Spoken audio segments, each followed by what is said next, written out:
साउबदगी करमना फादगनी brain असिगी layer कया लई अतोपा parts करी करी लई ब्रेन मनुंगदा करी लई अकीबा फाउरिबा करिगिनो चाक लांबा मतमदा साउनिंगबा हेलिबा करिगिनो अनाबा फाउरिबा करिगिनो पिकलिंगाइगी पुंसी वारी पुमनमक निंगसिंगबा ngamdriba करिगिनो असिगुम्बा स्कूल अमदी कॉलेजदा ताबा फंगबिरोइदबा टॉपिक असि ngasidi aigi nungsiraba viewers mayamgidamak Request Education channel na mayamgidamakta video semjari yamna wana research tawraga semjaba video ni maramuduna anova viewers obirabadi please channel se subscribe tawbiyu madi all bell button su click tawbiyu maramdi ai hakna anova video upload tawa matamda isagi mobile natraga computer da hana fangbigani friends sing da su share su tawba kawbiganu nongmada miyoiba ekhoina khalliba wakhal asi thingamdaba makhai khalli ekhoigi brain asi power kayam kalli madudi computer dagi hena yangna function tawi Albert Einstein gi IQ asi yamna wangi haina hana su tabiramagani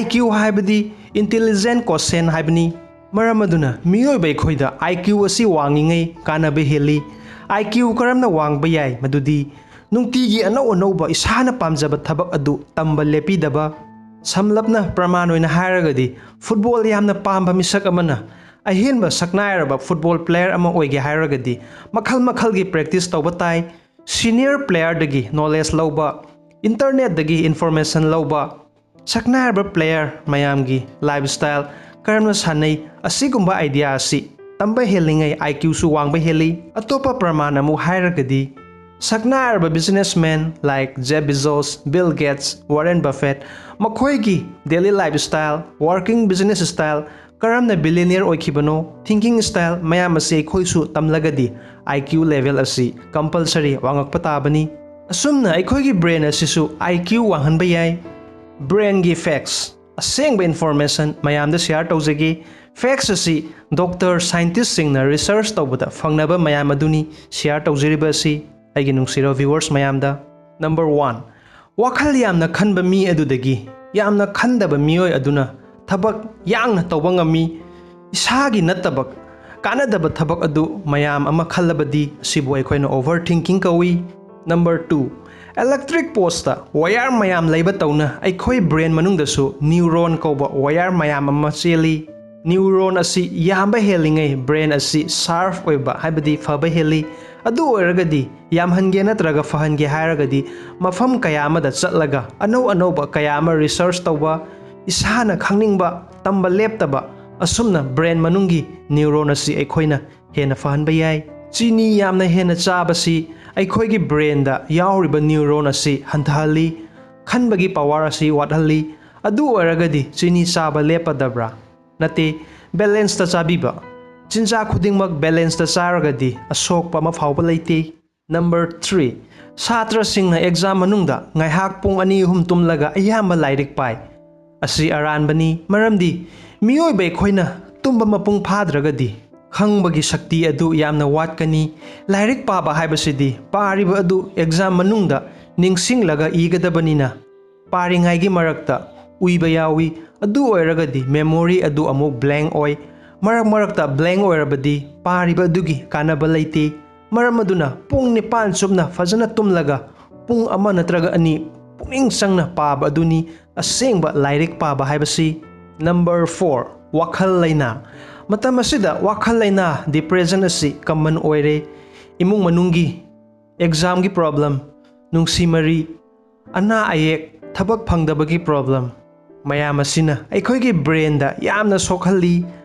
asidagi karamna ngakthokani madudi ayuk nganta awaba mayam adu yamna khandabida irujabiraga asikpa mafam yengbiu aduga meditation tawbiu meditation haibasi karino madudi khongrai chalaga khwang tingna fambiraga isagi naton oi thangba adu sor thingbiraga yet amuk honjinbiba yet amuk thinglaga oi aduna mu honjinbiba asumna minute kun muk nungtigi tawbiu thabak pumnamak ngamgani ai samak nungtigi tawbagi experience aduni mayamda share tawjariba si asina nungsit asi brain da sangba matamda negative thinking fattaba wakhalon asi afaba romda onthoi hauzik video yengbiriba ai nungsiraba marup ki punsida ahongba ma pubirake hairagadi video asi yengba khakta natana isana thabak oina tawbiu Internet ki matam asida aikoina YouTube amadi Google dagisu aikoina ahenba information kaya malawbasu yai. Number 6. Lairik paba. School gi lairik paba haiba nati isana pamjaba field adugi lairik paba asina brain gi neuron fahali haina Oxford University na hairi. World da senjau pairiba billionaire mayam asigi success mantra asi lairik pabani. Matam asidadi book leitrabasu internet dagisu aikoina paba yare anoba idea lawbiu book dagi. Hojik aikoi brain asigi angakpa facts mayam khangminasi. Number 1. Aikoi haksangi part mayam asida brain asi 2% khaktani adubu 20% di e amadi oxygen asi supply tawrini. Minute manga dagi tara manungda brain da oxygen fangdragadi brain asi damage oini. Number 2. Brain asi anaba khangde maramaduna mi ama operation tawba matamda hingna tawra fawba yai. Nociceptor kauba singli asina nangalgi saru asidagi signal piraga brain da amuk signal pirai adukanda anaba si khangba ngami. Miyoiba ama operation tawba matamda doctor na pangthanaba injection kabliba si nociceptor adu ngaihak pangthanaba kablibani maram asinani sui kapkiba mafam adu nadribasi. Number 3. Brain asi makhal ani thokna khaidoga lei madudi right hemisphere amadi left hemisphere. Haksangi yet thangba asi right hemisphere na thabak pumnamak tawi amadi body gi oi thangba sina left hemisphere haiba sina thabak pumnamak tawi. Number 4. Miyoi bai khoina marak ta akiba fawi masi bhut pret ki wari oiba yai. Akiba wari tabadigi oiba yai masi karigino madudi brain asida emi dala kauba potsak ama yawi. Potsak asi badam gi size tawna tawi karigumba emi dala si lautoklabadi akiba karino khangloi miyoi bai khoida. Number 5. Piklingai gi punsi wari school gi lifestyle pumnamak ningsing mangamde maramdi hippocampus hairiba part asi sahi nauringai gi matamda develop oiba ngamde. Hippocampus hairiba part asi yengbada art wa mali aikhoi gi brain da yawi.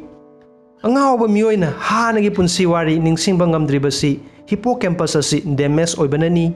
Number 6.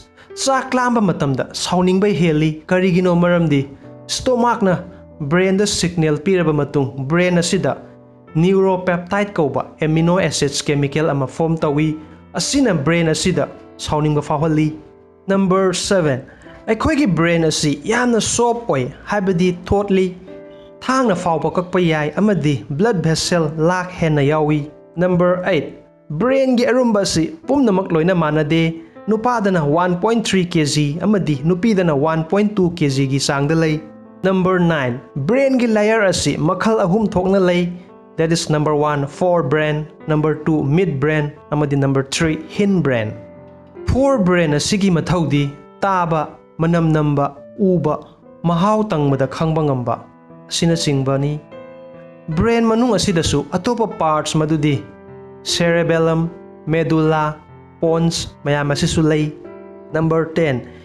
Yamna sauningba matamda asauba adu phadaraga wakhal asi isagi naton asida concentrate tawraga sor sangna honba matamda asauba adu tapna phadaba ngami. Supercomputer dagi miyoibagi brain asina 30 times fast oi function tawbada. Mind haibasiga brain haibasiga manade. Mind haibasi uba ngamde brain haibasidi uba thengba ngami. Scientist na hojik fawba mind asi karamba part lay khangba ngamdri. Maram asina brain phange hairagadi ising yamna thakpiyu meditation tawbiyu wakhal afaba khanbiyu migi mateng tawbiyu loinana sa singdi tawge haibada tawba ngamde miyobai khoidi brain gi matengna tawge haibada tawba ngami. Isorna pibiramba khudol asi manghanbiganu afawarom sizinabiu aihaki atopa YouTube channel Lyricast Technique asibu mayamna support tawbiu loinana anoba blog www.rtmanipuriblog.com asibusu elo haiba notification asisu click tawbiu mayam nungaina lebiu haraun lebiu loinana ana ayak yaudaba ingna chingna panba punsi amasu oibiu screen da ubiriba video asibusu yengbiu kanaba sungsoi soidana fangbigani. Video si angamba makai friends in the WhatsApp, Facebook, Instagram da share to tawbiu. I love you all. Have a great day. Thank you.